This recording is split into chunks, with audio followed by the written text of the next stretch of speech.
Express, an international courier service.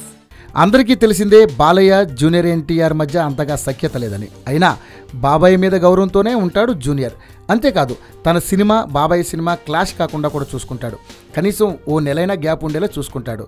అయితే జైలవకుశ విషయంలో ఏవో లెక్కలు తప్పాయి. గతంలో సెప్టెంబర్ 1 రిలీజ్ అనుకున్న ఈ సినిమా రిలీజ్ను 21 సెప్టెంబర్కు వాయిదా వేశారు. దాంతో బాలయ్య బాబుకు కోపం వచ్చేసింది.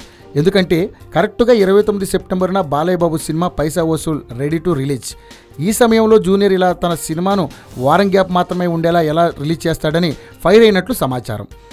ఎందుకంటే పైసా వసూల్ సినిమా పూజ రోజే రిలీజ్ డేట్ అనౌన్స్ చేశాడు డైరెక్టర్ పూరి జగన్నాథ్. తెలిసి ఎన్టీఆర్ తన సినిమాను బాలయ్య సినిమా టైంకు పోస్ట్ పోన్ చేయడం ఏంటి అని గుసగుసలు పోతున్నారు. బాలయ్య మాత్రం సీరియస్గా ఉన్నట్లు సమాచారం. ఇది బాలకృష్ణ 102వ సినిమా. శ్రేయ, ముస్కాన్ హీరోయిన్లుగా పూరి దర్శకత్వంలో తెరకెక్కుతున్న ఈ సినిమా షూటింగ్ శరవేగంగా సాగుతుంది. మరి బాలయ్య జరుగుతాడా, జూనియర్ను ఢీకొంటాడా వేచి చూద్దాం.